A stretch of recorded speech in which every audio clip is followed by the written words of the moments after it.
Welcome everybody to week 5 of the LCS. We've got Thanatos versus Shopify Rebellion at the end of the day. But man, we've got Cloud9 versus NRG coming right up. And what the hell? I'm gonna need some NRG for this one. Oh, I'm surrounded. Where the hell are my teammates? Oh, anyone wanna help me? Anybody? We've got some great games. We've got a lot of fans. So if anybody from the crowd wants to come in on this, please do. I don't think I'm gonna make it. Why do they keep coming? Where are they? Where are my friends? Hey, get back, you one-armed Skarner. If I don't make it, tell my mama to watch week 5, watch Cloud9, watch NRG.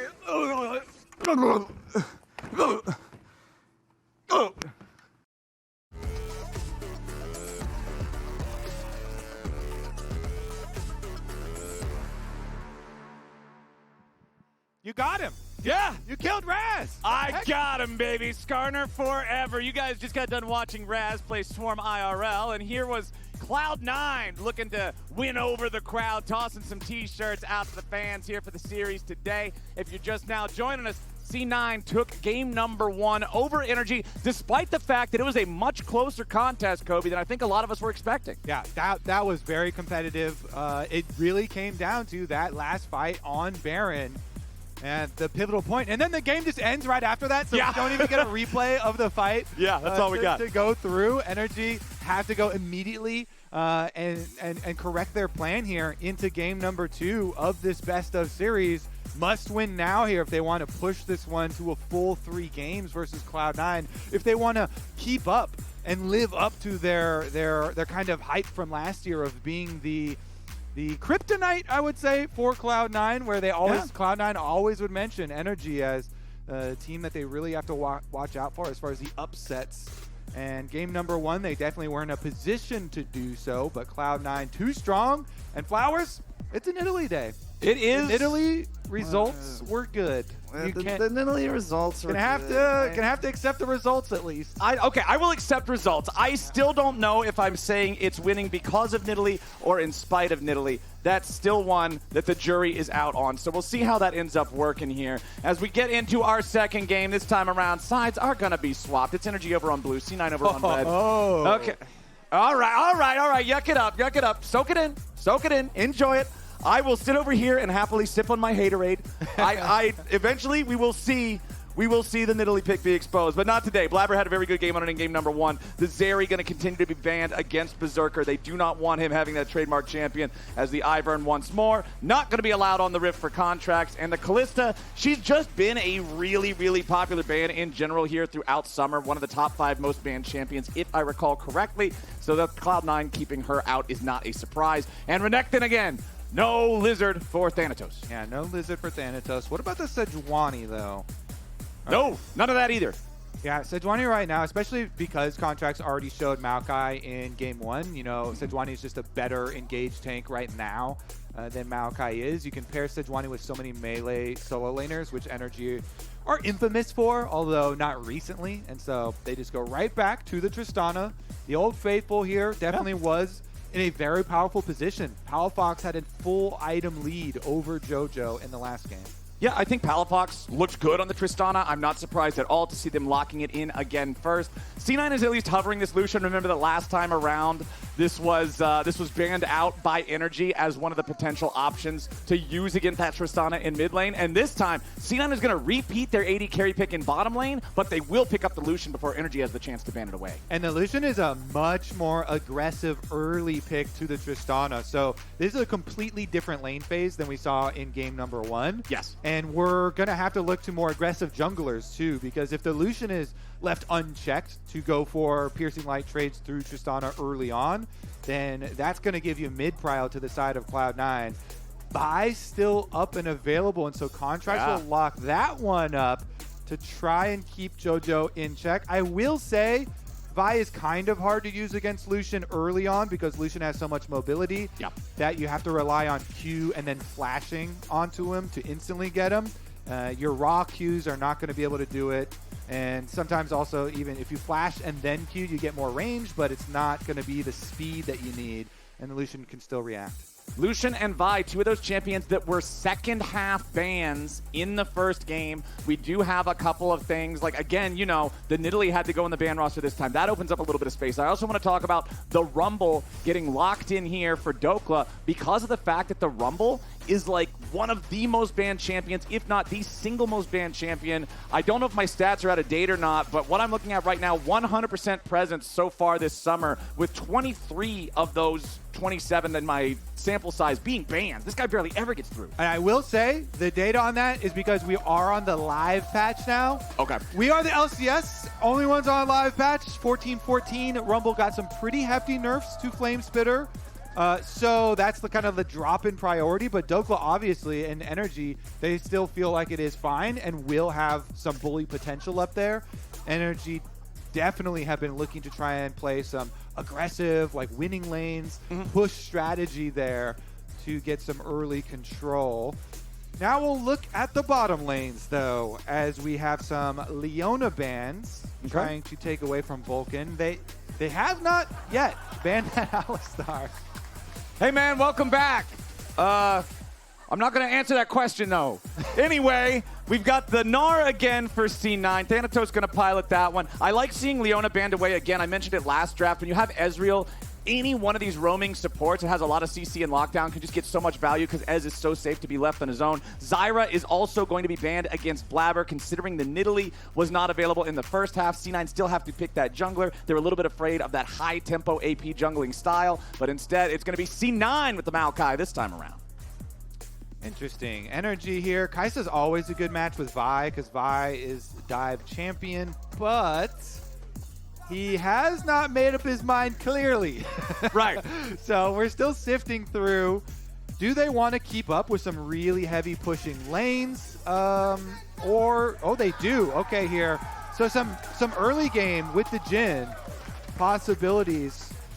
Need some lockdown with it then when you go Jhin. Okay, the Rell definitely an option. Let's see. You're thinking about what will Cloud9 answer with?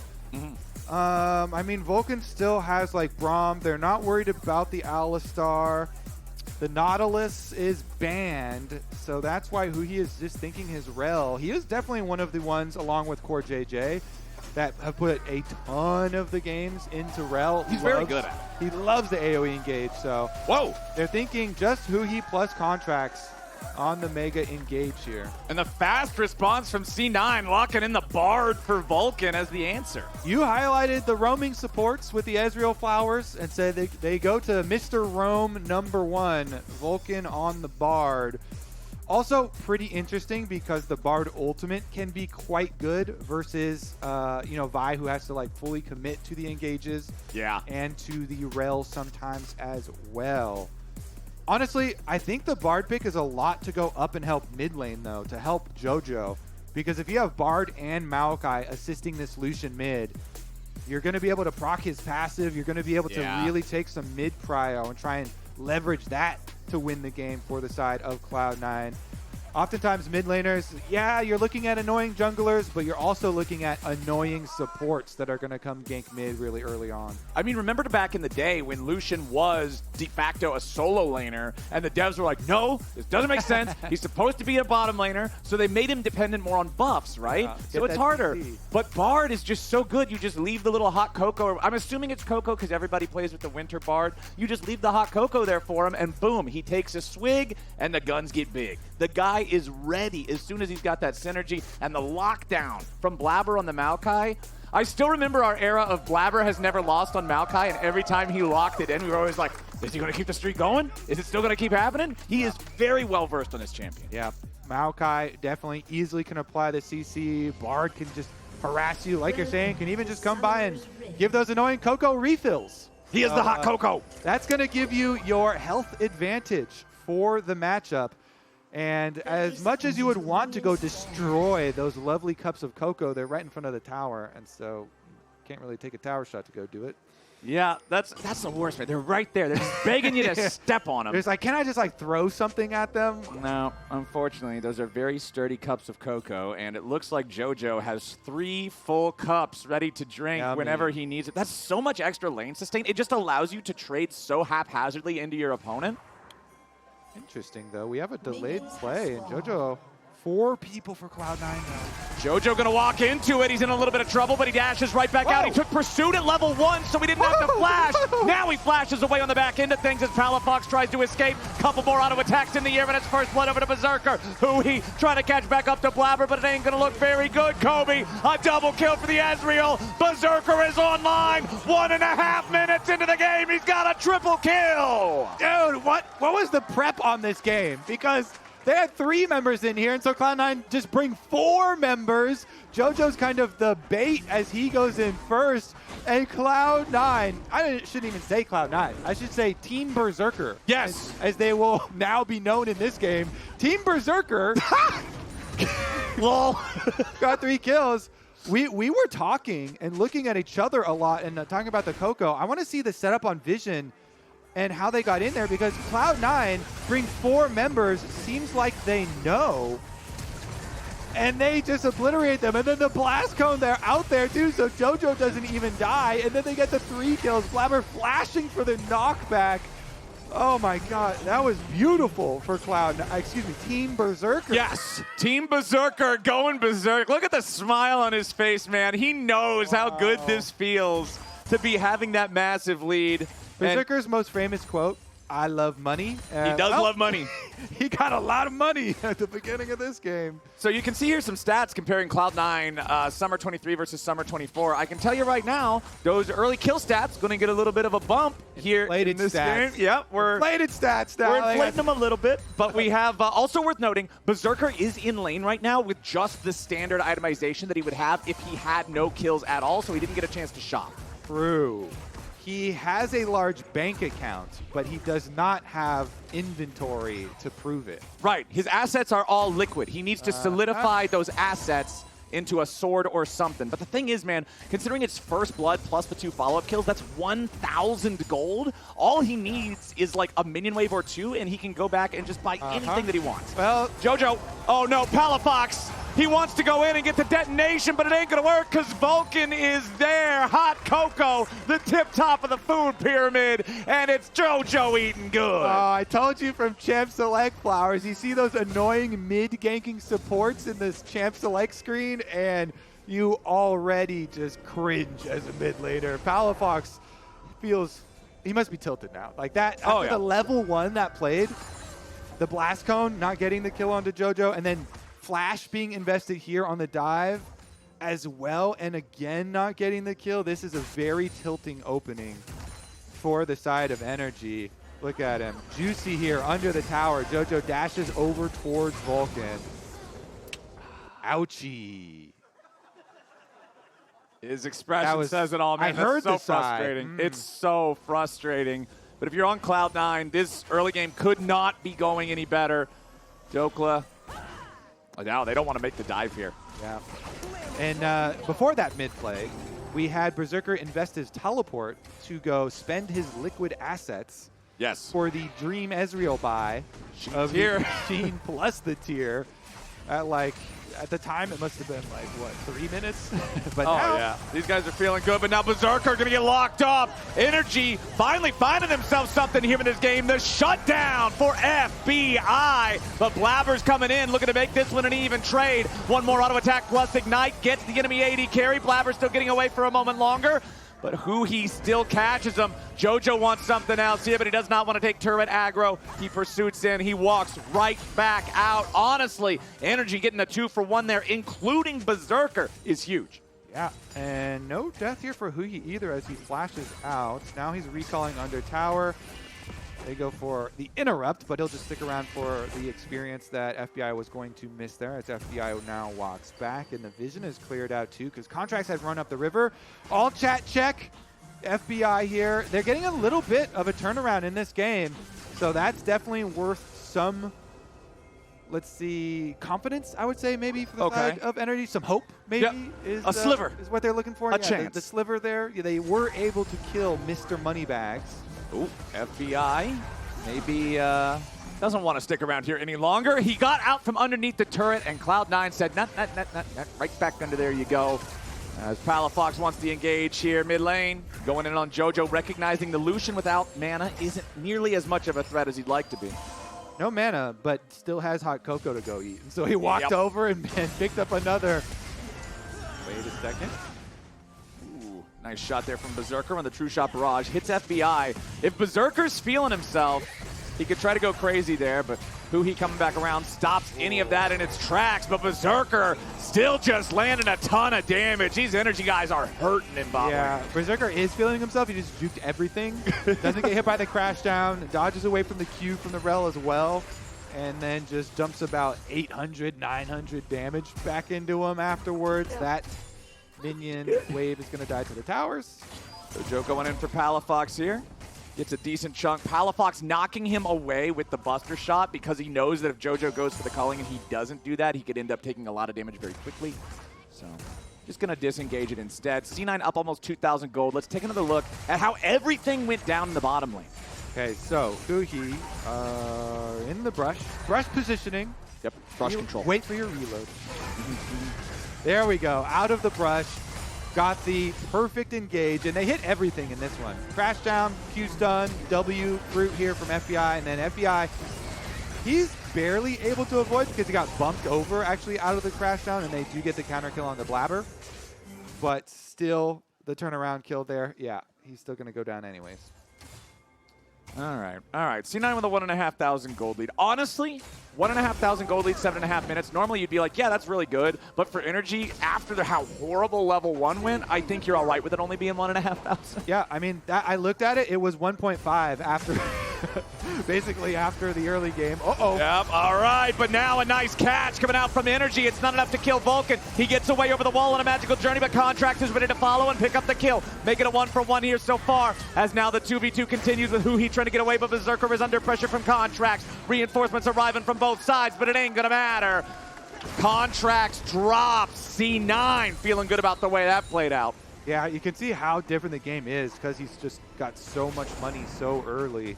Contractz was debating using that Q to go in at Beserker. You could tell he held it for a very long time, and since Palafox was coming down river, they thought, okay, maybe I'll go for it and get the bump on him, but Beserker able to shoot him down anyways. And here's another trade towards the mid lane, but guess what? I think VULCAN will come by. Yeah, VULCAN immediately is like, hey, you're trading?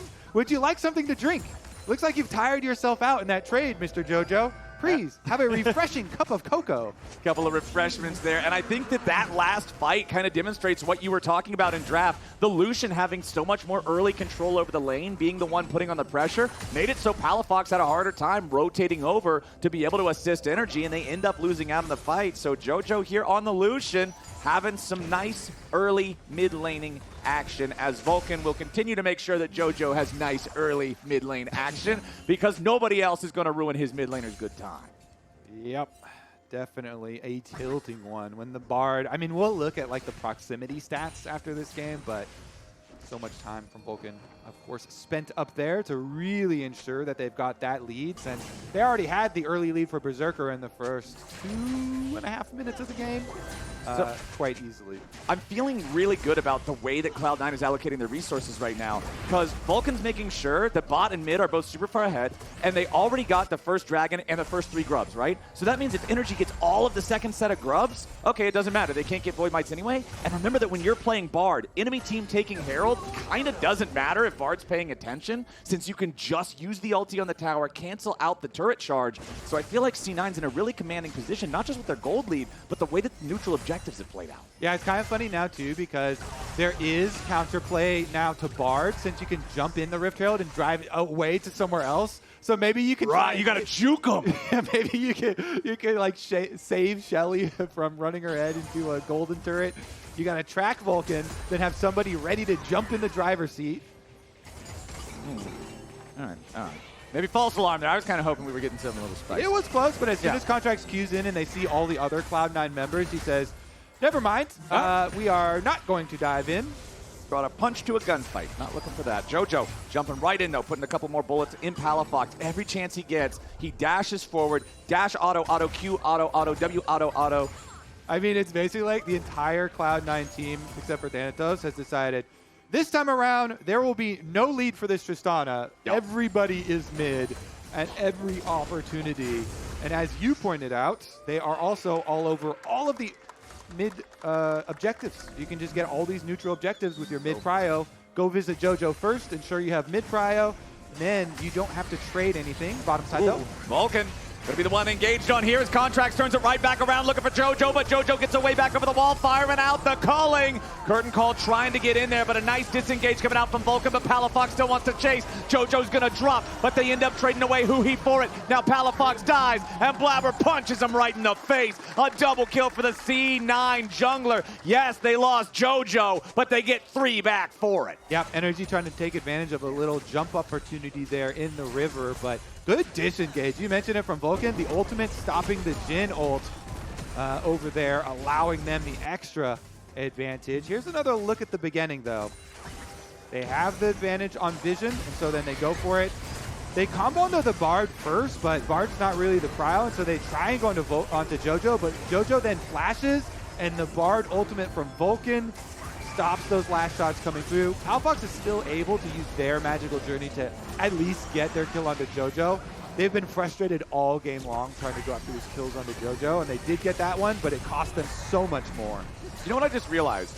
We always talk about how Bard can be a good pick into Jhin because you can cancel out the ulti. Bard players actually have to know how to do math.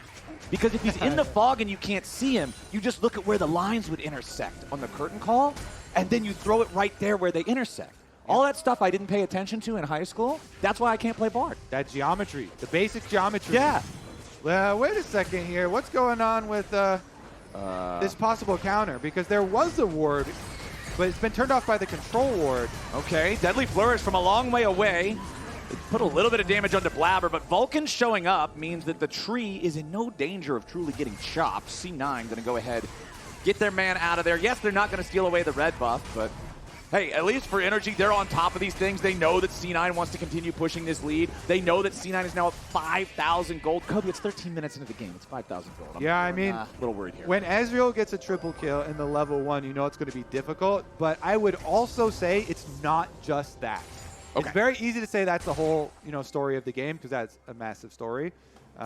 But also I would say Cloud9 did a very good job. As annoying as it is, VULCAN constantly roaming up the mid lane and them turning around multiple plays around Jojo, around this Lucian, ensuring that he is ahead this game was good use of their bottom side lead where they're.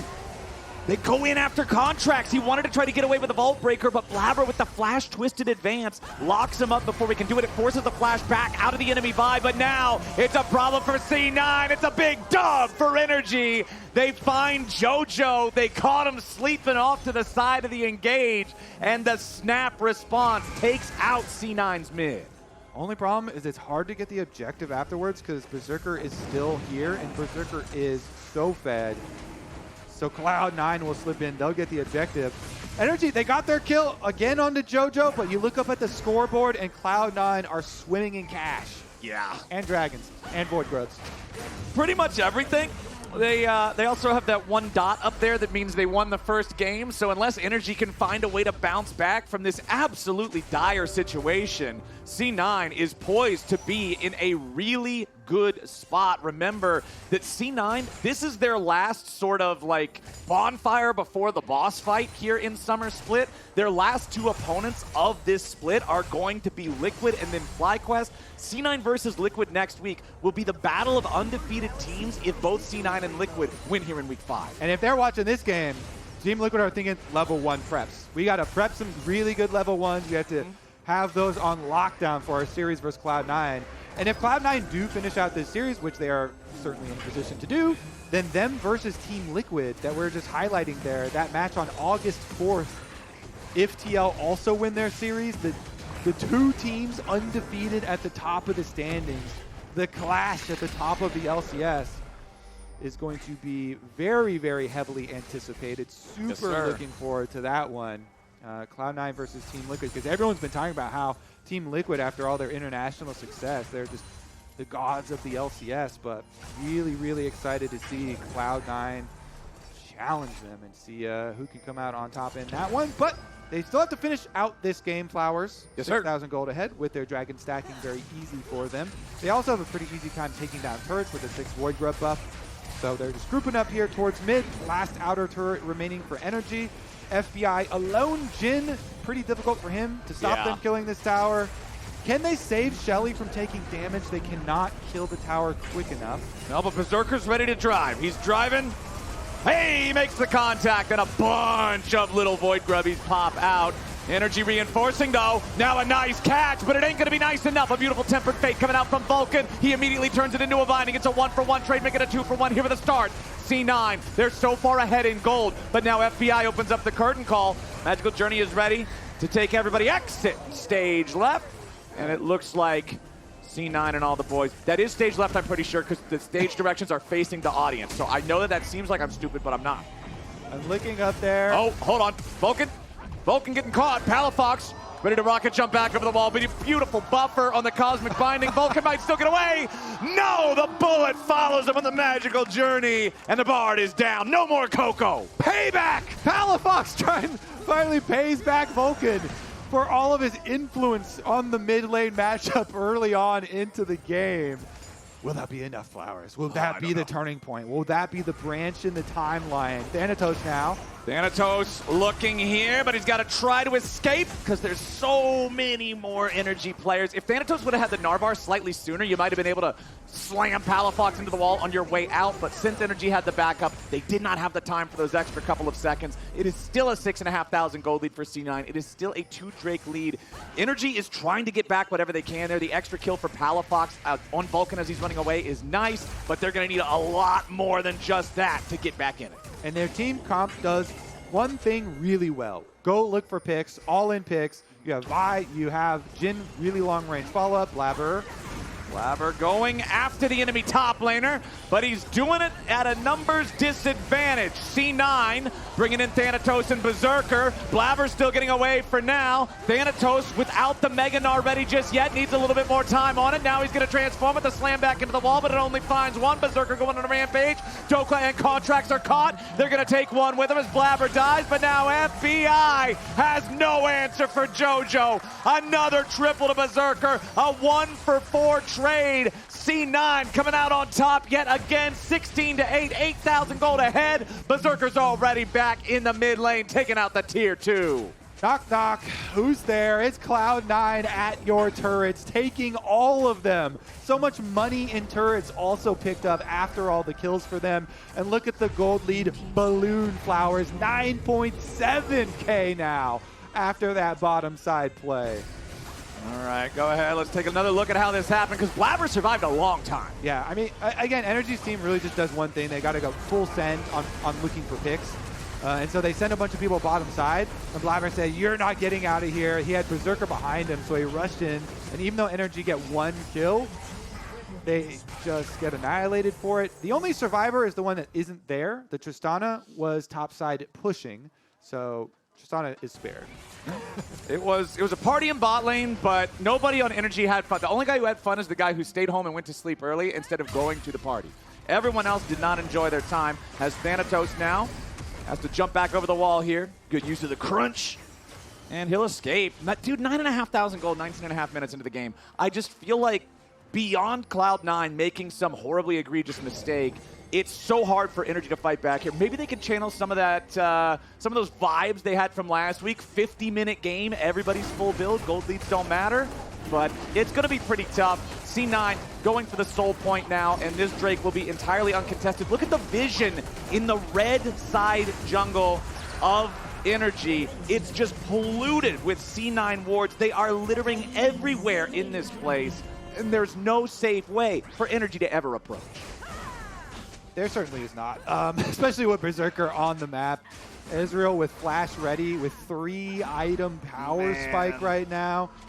Even if Cloud9 only had Berserker's gold lead and everybody else was even, it would still be hard. It would still be such a massive advantage for C9 with all of the objectives.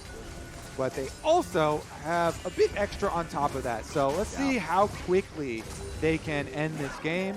It is 20 minutes, so Baron is on the map, and they immediately go to clear all of Energy's vision, try and make Energy worried about them starting up the Barons. They definitely can do so as well, because Blaber on the Maokai with his 2 items as well, Warmogs plus the Leandries. just throw a few saplings in these brush, go over to Baron, start it out. VULCAN looks for the turn. The Bard ultimate makes NRG so scared about ever going to check because it's so easy for C9 to chase you down, and NRG have made the call. We can't even go check. We just have to try and get some objective bounties inside turrets. Yeah. So they do get another objective bounty, but Cloud9 are going to try and use this Baron to destroy the rest of your base. So much damage from C9 here. Beserker on the Ezreal with the spear. Ooh. VULCAN turning off the turret, looking to keep the chase going after Palafox, but the rocket jump allows him to escape the Mystic Binding. Beserker with Spirit Shojin, plus Muramana and Trinity Force, man. The Qs, as long as he's hitting them, they're pretty much as frequent as an auto attack would be. This champion is very, very powerful when you're this far ahead. Beserker also just generally being an exceptional pilot of marksman champion of a marksman champion type in general. The guy is just so hard to deal with for Energy. Yeah, Contractz can try to ult him, but the weakness of Vi's ulti is once you punch your ticket, you're riding the train. And if Ezreal just blinks backwards, all of a sudden, that train's getting derailed. You're riding the pain train. Yes, sir. At that point. Beserker is the conductor. Let's see. Berserker's split pushing right now. Look at I see a Rell in that side brush. Look at the bottom lane. Yeah. Look how patient Huhi is. Well, the long game, the long flank from Rell, all the way down in the alcove. Yeah, let's get look at this. There's a ward here, and then look at that. Okay, the dreams, the hopes, the wishes of Energy. I don't know, man. This feels more like hiding from a velociraptor in Jurassic Park. If he pops out anytime, Berserker's just going to turn around and devour him. C9 pushing up now. Huhi's still all the way back there. Has to wait on the enemy minion wave to pass, so he's not spotted out by the minions. As Beserker has no fear. Okay, Huhi making his way up.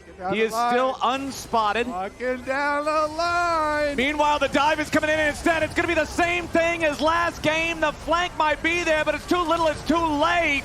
C9, Beserker is still healthy enough to shift out of the way of the equalizer, and now they're going to keep the push going. Palafox wants a kill. He's got one. He might be able to find the second, but Beserker just pops him instantly. Now C9 brings Jojo back into the fight with a DP. It's going to be a double TP coming right back in. Jojo and Beserker at full HP. It's a 3v3 in the enemy base, and C9's also got a third teleport ready to go for Thanatos. He's going to recall. He's going to regroup. He's going to re-enter the fight, but Beserker has finally been killed. Some nice shooting coming out from Energy. They got a 3v2 defense. They're not going to lose the game here just yet, but Jojo and Thanatos will take the second inhibitor on their exit. Berserker with the ego tries to kill FBI right in front of his whole team while the teleport from Cloud9 is still channeling.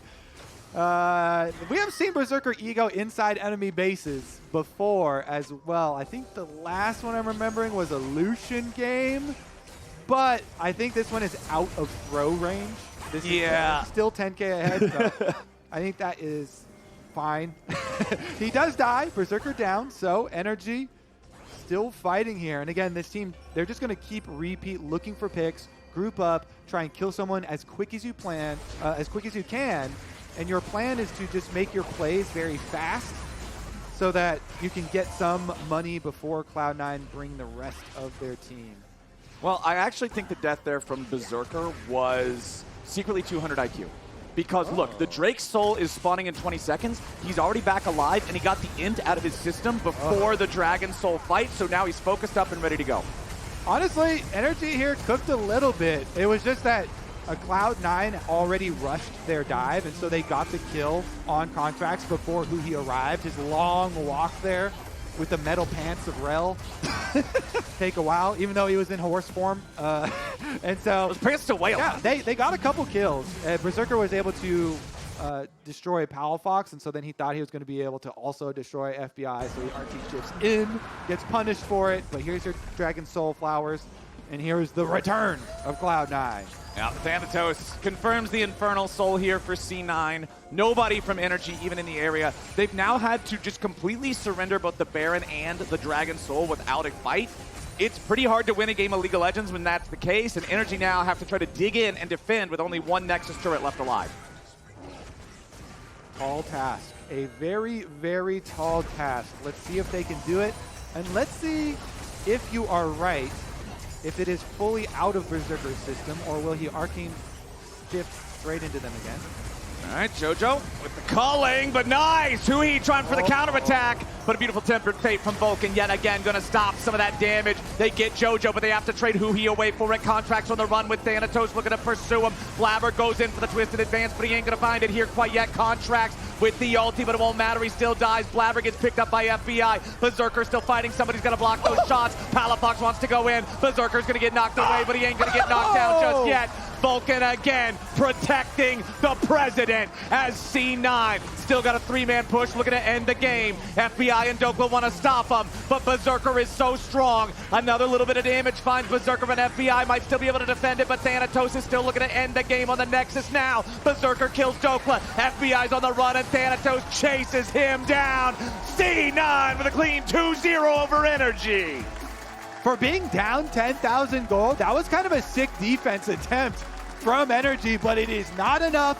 Cloud9 get a level 1 triple kill for Beserker, and they will end the series 2-0. They will go undefeated into next week, looking towards their matchup with Team Liquid at the top of the standings. I just saw a guy in the audience take off his NRG shirt and go back to the normal t-shirt he was wearing underneath of it. The defeat of NRG by C9 here. It was a strong showing, especially in this second game. C9 came out of the gate swinging with a triple kill for their AD carry. It never really slowed down from there. I got to agree with you. NRG's defense attempt, it was commendable considering their circumstances, but I feel like they got to do more to avoid being put in those circumstances to begin with.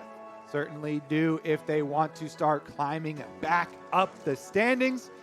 Cloud9, though, very excited to see that future matchup for them next weekend. And we've got some more exciting matches coming for you later today as well. Some dig season, possibly, Flowers? Yeah, we talked about how C9 has a very difficult strength of schedule for the end of the split, still having to play against Team Liquid and then FlyQuest, the other two top teams. For Dignitas, they had to fight all the top teams at the beginning. So coming up, their series is going to be against Shopify. Then they'll still have, I believe it's Immortals and NRG left to play. So NRG still trying to make sure that they're going to be in a good spot heading towards playoffs here, trying to make sure they can lock in one of those playoff spots. I believe that so far it is only the undefeateds in TL and C9 that are 100% confirmed for playoffs participation. Yeah, excited for that one. It looks like they're picking up Blaber for an interview on stage right now. Miss ChimChim also has JoJo.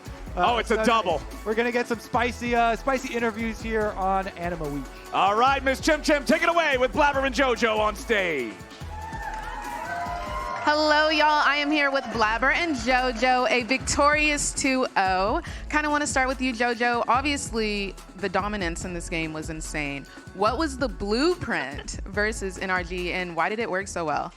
I mean, to be honest, this game was easy because they just ran it down level 1. Like, it was like a 3. I mean, Beserker got a triple kill, so it's kind of easy to play from there. It was kind of unfair, so we just had to play well and not throw. We did throw a bit, but we still won, so that was good. Well, congratulations. I kind of want to play a little game with you guys, okay? The game is called Plead the Fifth. We're going to pretend we're in the courtroom, okay? And you guys are both sworn in, okay? You got to tell the truth. Okay. I'm going to be grilling y'all. I'm going to ask y'all some spicy questions. And the first person to plead the fifth loses. All right, the winner good. wins $1 million, okay? So let's take this for real. okay. Yeah, let's take this for real. Okay, first question for you, Blaber. Did you know this series before it even began it was going to be a 2-0, or how do you feel? Yeah, I think like we were all very confident going in the series, and yeah, I expected a 2-0 today, but I think we played really bad today, to be honest. So not happy with how sloppy we played, but glad it was a 2-0. Are you going to take this same approach next week versus Team Liquid? Because Team Liquid's looking kind of shaky these days in practice, so... I mean, he's not lying. Like, against Scrims, we're not looking too good. Not going to lie, it's going to be a 2-0 next week, too. Okay. Now, for you, JoJo, you've had the pleasure of working with both C9 ADC Beserker and Dignitas Sven. Who do you think is the more talented ADC? I don't think I've worked with Sven as he was like a coach. So I never worked with him as a player. So, I mean, I have to say Beserker because I never played with Sven as a player, right? Okay. Next one. Would you rather stop playing competitively for a split or join a bottom tier team? I would rather join a bottom tier team, I think. I just like playing the game, and I don't really have anything better to do with my life, so All right. I might as well play. And which one of y'all has more Riz? Well, are we doing like a Riz contest right now, or what? I'm gonna go with JoJo. He's pretty popular with the ladies. You should see him at the fan fest. That's cap. Okay, give me your best pickup line. I can't do this shit right now. I mean, I just got off a league game and I got a shot. Now I'm good. I plead the fifth. He pleads the fifth. Alrighty, congratulations to you guys again, and we'll see y'all during the next game, Shopify versus Dig. I expect my money, right? Oh yeah, it's in the mail. No one would say that TL on paper is better than C9 on paper. I don't know. We have 2 world champions on my roster. But like that's like 20 years ago. Since I've been in the league, he has not made an international event. So what's different this split? Or am I gonna kick you out again? You think you're gonna kick me out? I think TL, they're good, but I think that they are too cocky. I definitely think we have good ones. Cool. You think you're gonna 2-0 us? Of course, bro. That's cap. We're gonna try to beat the game today, but if we run into trouble, we have one of the developers coming to help us out. Swarm is one of the first PvE modes. What sort of went into that and led to what we played? We realized players want more PvE, and it was ripe when one of our passionate devs made a prototype of it. Our leads saw it had potential. We brought together a team and made this. So we also knew that there was an uptick on the survivor genre that would lean into a little bit more replayability. Those two combined put us in a place where we thought this was the right time for a Swarm. So we've played a couple rounds and we haven't won yet. I want to get back to playing and I really want to beat this. So what tips do you have for us to beat the final boss? Have you tried getting good? No. Yo, no feeding this time. No, actually, no feeding. Yo, I noticed everyone was 0-3 last game. Can we get some kills? All right, I know how to play now. It's chill. I mean, I would organize it where you're not playing all the same champions. I know that right now, early on, we locked out a few of them, but you have 3. I would explore having those 3 separate ones, get everyone around to do their own evolves, right? So get them to their strongest power level. Make sure you are investing in damage. I think damage early on does pay off, and you'll see it as you're destroying waves. How do I know what upgrades my basic abilities? If you hover over it, it says evolve, and it says what stat will let you evolve it. Oh, I see. Oh, you guys are way better than me. Armor. What is Vortex Web? A train randomly drives through the enemies. Okay. What? That's on our team? If you want to assign someone to destroy all the boxes and do collection, that actually helps as well because your health pickups will contribute to your whole party as well as experiences shared, right? So if someone picks up the vacuum, the little, you guys will level up all together at the same time. Whoa, Dhokla. I'm going down. Maybe we can do it. Let's go. Maybe there's me and my train, me and my trusty train here. Yeah. Me and Dhokla are just farming bot side. You guys can do whatever, I think. Yeah, we're farming top side. I'm just base tanking now. My camps are up. My top camps are up. This feels so much chiller. There've been a lot of the survivor type games, but this is one of the first ones I've seen that was like a team game, cooperative, and I think that's a super cool spin on the genre. Was that always the plan from the beginning, or was it something that kind of evolved into that? It was, but it was challenged pretty hard. Like, I remember having a conversation like, hey, why are we leaning into co-op when all the survivor genre games is single player? Why are we trying to do something that's unexplored, unproven? But I think the team and myself, we were pretty confident around collaborative co-op being a first-class citizen on a game mode like this, and we've seen it work out, right? Like we see when a player is trying to encourage their friend to survive for 5 more seconds so they can revive, that creates camaraderie, collaborative play, and I think we hit it there, and we proved that co-op is a thing in survivor genres. Dude, why'd you put your new rig in the basement? Didn't you hear? Bill's a good gillionaire now. Basically, my new connection is so strong I can game anywhere. Check it out. We've got gamer rocker, gamer floaty, gamer couch. Whoa. It's got wheels. Gamer bench, gamer throne, And Gamer Mower. What's that? It's hard to game while walking downstairs. I get it. That's smart. Live like a gagillionaire with low latency everywhere. AT&T Fiber with All-Fi.